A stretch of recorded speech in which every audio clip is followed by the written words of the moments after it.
Bonjour Tristan, merci beaucoup d'être disponible. Donc, je vais te présenter rapidement, mais j'imagine que tu pourras ajouter quelques petites choses. Ouais, salut Fabien.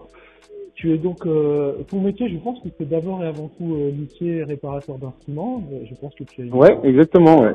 une boutique à Orléans qui s'appelle la Fabrique des Hogs, je crois, hein, c'est ça? Ouais, c'est ça. Je me suis installé en fait en 2015 à Saint-Jean-de-Bray, qui est une petite ville limitrophe.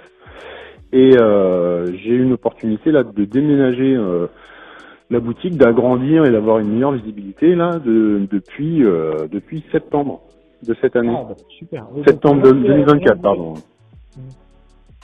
Et donc maintenant, c'est à Orléans même, alors du coup. Ouais, à Orléans même, dans la rue Parisis, vraiment à 2 minutes à pied du conservatoire, à côté Alors, de la Catée. Alors, Donc si c'est on très parle de chouette. ça aujourd'hui, ouais, c'est génial. Et alors, c'est marrant parce que vous avez une vie très très riche, les artisans pour en côtoyer certains. Mais toi, Ouais. pour autant, aujourd'hui, on va échanger sur un autre sujet qui prend pas mal de temps aussi depuis 5 ans, je pense. Ouais, C'est un festival et une académie de cuivre que tu organises avec le Conservatoire d'Orléans, je crois. Et c'est ça, ouais. donc ça s'appelle Brassissimo. Est-ce que tu peux nous en parler un peu et nous dire comment est né le festival? Alors ouais, bien sûr, le festival en fait, il est né euh, désir de Vincent Mitterrand, qui est le prof, qui était le prof du conservatoire d'Orléans, puisque maintenant il est parti à Angers. Il est toujours avec nous, hein, il nous suit beaucoup. Il est encore là de toute façon pour Brassissimo, mais il avait vraiment envie de créer, un regroupement de musiciens, de pouvoir créer quelque chose qu'il n'y avait pas en fait dans la région. Et du coup, de là est née l'académie, en fait, Brassissimo, en 2022, la première année, la première édition. Et ça s'est fait un petit peu au début, tranquillement, avec les gens qu'on connaissait. Et puis moi, j'étais pas du tout dans le circuit au début. Enfin, j'y étais, mais en fait, en tant que luthier, si tu veux, je venais apporter un petit peu mon aide. Un peu financière et puis surtout faire des expos et tout ça. Et donc voilà, c'est né comme ça, du désir de Vincent et des profs du conservatoire, parce qu'en fait il y a toute une équipe pédagogique qui s'articule autour des profs du conservatoire. Alors, tu as parlé justement de cette académie. J'avais parlé du festival, mais on va parler des deux parce que, en effet, il y a un festival Brassissimo là qui va commencer la semaine prochaine. Mais C'est là, ça. c'est en pleine académie là depuis le 18 février, je pense. Ouais, Donc, c'est ça. Ça se termine ce soir. Et pourquoi justement avoir voulu associer une académie? Si je comprends un petit peu ce que tu disais au début, c'était une volonté de regrouper les gens. Donc vraiment cette volonté de l'académie avec les Ouais, professeurs. c'est ça. Et finalement, pourquoi avoir développé quelque chose d'encore plus grand avec le festival? Comment vous en êtes arrivé là? Et en fait ça s'est fait dès la première année parce que on voulait créer, moi je dis on, hein, mais comme je te redis, j'y étais pas encore, mais bref, on voulait créer un stage en fait qui s'articule autour des cuivres, vraiment pour les cuivres, parce qu'il n'y en avait pas. Et en fait l'idée est tout de suite venue de se dire il y a un stage, c'est chouette. On va faire jouer les élèves du conservatoire et de la région centre, en fait, parce que c'est ouvert aux élèves de la région centre, pas que au conservatoire d'Orléans, ça faut bien souligner. Et du coup, on s'est dit, avec l'appui des marques comme Besson, Buffet Crampon, enfin Buffet Group, Yamaha, etc., de faire venir des artistes avec lesquels on a envie de jouer, et du coup, de créer en fait, si tu veux, ce festival qui est en fait la continuité du stage, quoi. Et ça permettait de pouvoir aux élèves non pas de faire juste un stage et de faire un petit concert qui est génial, hein, mais du coup aussi de leur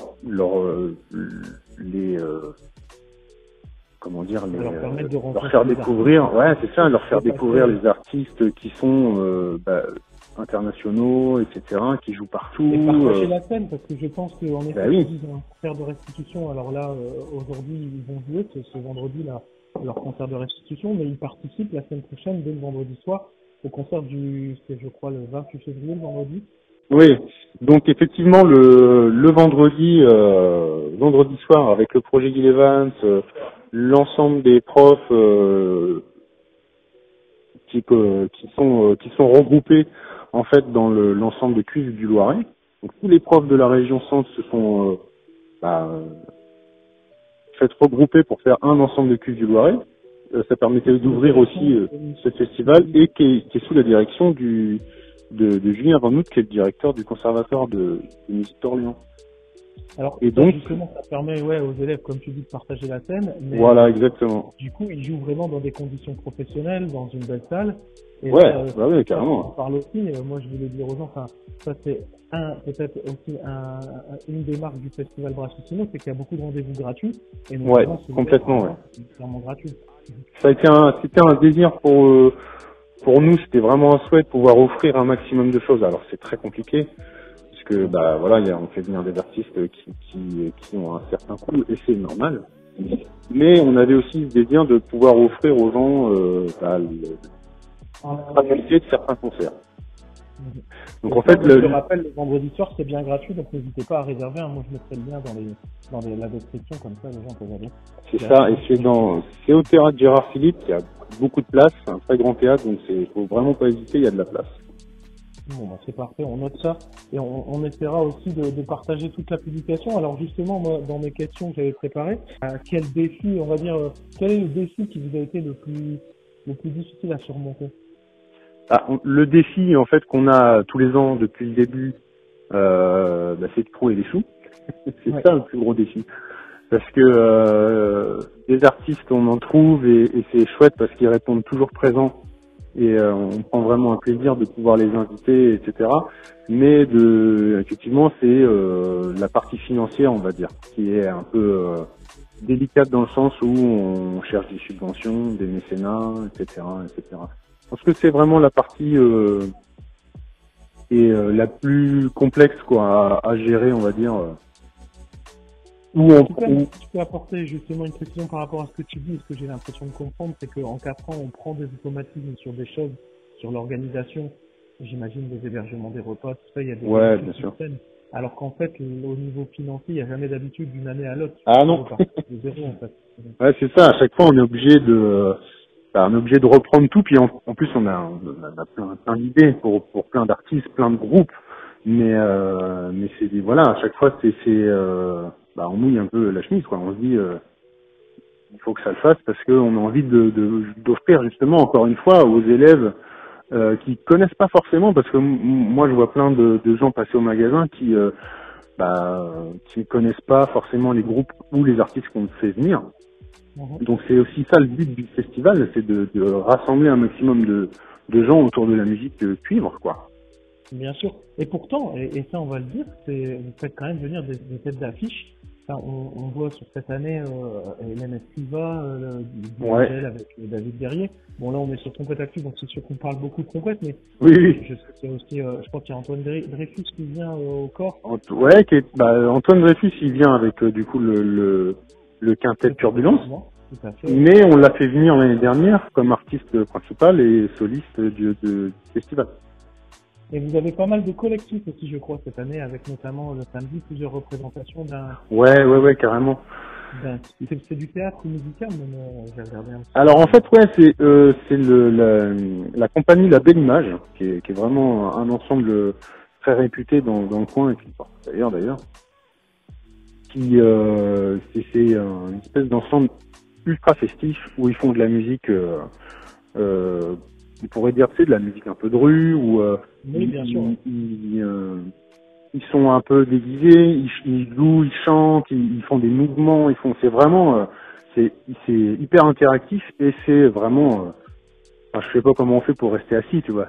Ça te donne envie de bouger, c'est hyper festif, il y a de la lumière, c'est vraiment très très chouette, quoi. Là, c'est leur spectacle qui s'appelle Después, c'est un festival un peu typé latino et donc en gros, la musique qui bouge vraiment beaucoup, son et lumière, Alors ça va faire un souvenir fort de cette année, mais par rapport aux 3 premières éditions, du coup, est-ce que tu aurais des souvenirs à nous partager, des choses que vraiment où c'est à ce moment-là où tu t'es dit, je suis content d'avoir participé à la réalisation de ce festival pour vivre des moments comme ça, quoi. Franchement, à chaque fois, c'est super chouette. C'est difficile de choisir, mais La première année, ça a été, c'était très chouette aussi parce que c'était la découverte. Et on avait fait venir Alexis Demailly et puis Michel Godard, avec qui on avait joué en soliste au Serpent avec le Brass Band Val-de-Loire. Mhm. Donc super édition. Et en 2023, du coup, c'était les 40 ans du Brass Band Val-de-Loire, qui est le plus vieux brass band de France. Et du coup, on avait joué gros concert. Enfin, c'était vraiment, pour le coup, l'année 2023 était vraiment exceptionnelle parce qu'il y avait les 40 ans du Brass. C'était vraiment chouette. On avait fait venir François Tullier, Sébastien Mitterrand, il y avait aussi qui était venu. Donc c'était vraiment très chouette parce qu'on avait fait un très gros concert pour les 40 ans du Brass, toujours au théâtre Gérard Philippe. Donc grosse ambiance, c'était vraiment très chouette, ouais. Et Justement, tu parles du théâtre aussi, et je vais ouais. rebondir là-dessus parce que on a parlé d'Orléans. Mais pourquoi avoir décidé du coup de faire, tu parlais de la région centre, c'est vrai, dans d'autres villes aussi, et pourquoi finalement vous êtes implanté à Orléans? Si je comprends bien, déjà il y a un très beau théâtre, donc ça c'est un argument de toi. C'est le théâtre Gérard Philippe qui est à la source, c'est une ville qui est qui est attachée à Orléans. En fait, Orléans, ça tombe sous sens puisque c'est au départ les profs du conservatoire d'Orléans qui sont à l'origine de l'académie et du festival. Donc ça tombait sous le sens de rester à Orléans et on a eu le soutien franchement indéfectible du directeur du conservatoire, de la mairie. Enfin ils sont vraiment très heureux de pouvoir nous accueillir et ils nous soutiennent vraiment beaucoup. Donc effectivement c'est à Orléans que ça se passe, quoi. Mais c'est une bonne chose, visiblement. Et alors, ce qui est important à souligner, c'est que avoir un projet, c'est très bien, et le réaliser, c'est encore mieux. Mais le plus difficile, et ça, tu vas pouvoir nous en parler, c'est de le pérenniser. C'est-à-dire de faire une chose où on arrive à mobiliser les gens. Donc c'est quand il faut se remettre à la table en faisant d'abord le bilan de la première fois, et de se dire maintenant, j'ai envie de le refaire l'année d'après. Là, vous en êtes à la 4e édition. Passer la 2e, c'est déjà un grand succès. Moi, j'ai une question là, par exemple, c'est comment tu équilibres justement ton activité de président de ce festival, qui doit à mon avis prendre pas mal de temps, et aussi ton métier tout autour, ta boutique, toute la vie du reste de l'année, quoi. Parce que et ça, j'imagine que tu pourras nous le dire, en un mois, c'est pas au mois de janvier que tu dis... non. En fait, tu vois, ça se termine le 2 mars. Je pense que le 6 ou le 7, on va être autour de la table pour discuter de la 5e édition, en fait. Voilà. On s'arrête jamais de réfléchir à comment bien faire, parce que effectivement, on est une toute petite association et c'est pas évident en fait à organiser un gros festival comme ça, même si c'est pas le plus gros de France, hein, on en est loin, mais on se donne les moyens de le faire. On se donne les moyens d'arriver à quelque chose de pérenne, comme tu dis, parce qu'on a envie que ça soit pérenne, parce que faut pas mettre juste faire une belle première édition et puis après que ce soit un peu terminé, ça serait dommage, quoi. Donc on a envie que ça perdure, on a envie de pouvoir offrir encore de beaux moments à tout le monde. Et donc moi, comment je combine en fait, je sais pas, je me pose pas la question, je le fais, quoi. C'est peut-être pas le secret de pas te poser la question. J'en sais rien. Alors je suis pas le plus actif. Je suis président, comme disait l'autre, je ne sais rien faire. Mais c'est beaucoup de réunions sur comment on s'organise, etc. On bosse beaucoup avec des bénévoles, comme dans toute association. Et ça, c'est une force vraiment.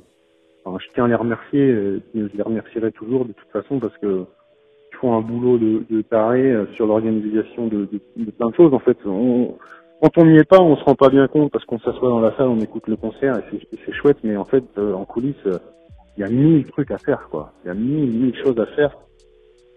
Que ça soit ne serait-ce que penser aux bouteilles d'eau, tu vois, c'est tout bête, hein, mais c'est plein de choses comme ça, plein de petites choses qui mis bout à bout sont impossibles à gérer s'il y a que l'équipe pédagogique, quoi. Et c'est pour ça que j'en parle aussi, parce que des fois on a l'impression que c'est un travail de l'instant, on appelle le concert de la soirée, on a raison d'en répéter, mais en fait c'est des mois et des mois souvent de préparation qui sont c'est ça, mais c'est exactement ça. Je ne voudrais pas te citer des noms, mais si tu as envie de remercier des gens, là on a bien entendu, il y a une bonne équipe de bénévoles. Je pense que vous n'êtes jamais trop de bénévoles, donc si jamais il y a des gens aussi qui sont pas loin et qui veulent te rejoindre, Ah ouais, on n'est jamais assez, hein, de toute façon. Si tu veux, nous, on a fait le fonctionnement pour l'académie. En fait, les gens s'inscrivent et c'est 40 €, tu vois, la semaine. Donc, autant te dire que c'est pas cher. Pour une semaine de cours, quoi. Non, Pour une petite semaine de cours avec des masterclass, et tout ça, donc c'est vraiment un cadeau. Et il y a 10 € qui sont, en plus, si tu veux, pour adhérer à l'association, en fait. Donc, chaque personne qui inscrit son élève ou qui s'inscrit soi-même, ou son enfant, je veux dire, en fait, il adhère à l'association. Donc, en fait, tout le monde peut être bénévole. Et effectivement, on n'est jamais assez parce que bon, on n'a pas besoin d'être 50 non plus, tu t'imagines bien. Mais ne serait-ce que distribuer les programmes, il y a plein de choses à faire. Gérer une buvette, gérer les entrées, gérer plein de choses comme ça. Tout à fait. Donc ça, c'est un message qu'on passe et vraiment, il y a besoin de ces gens-là, donc n'hésitez pas. Ouais, il y a besoin des bénévoles, des mécènes, des gens qui nous suivent aussi, qui relayent l'info parce qu'effectivement, ouais, c'est ça, exactement. Ouais. Alors, justement, moi, je suis un peu gourmand avec Compète Actu et là, on a beaucoup parlé de cette 4e édition, mais est-ce que tu m'as dit que le 6 mars, vous serez à table pour en parler de la 5e? Est-ce que vous avez déjà des noms, des idées, des envies? Bah, ça, on en a plein des idées. Ça, c'est clair. Est-ce qu'on en parle maintenant? J'en sais rien. Mais on va pas gâcher la surprise. Mais on a plein d'idées, ouais, effectivement, ouais. Parce qu'il y a plein de groupes si tu veux, vu qu'on est tous musiciens à droite à gauche, on a tous nos carnets d'adresses et on aimerait bien faire venir plein de gens, ouais. Eh ben, écoute, on va terminer cette vidéo là-dessus, si tu le veux bien. Cette petite interview.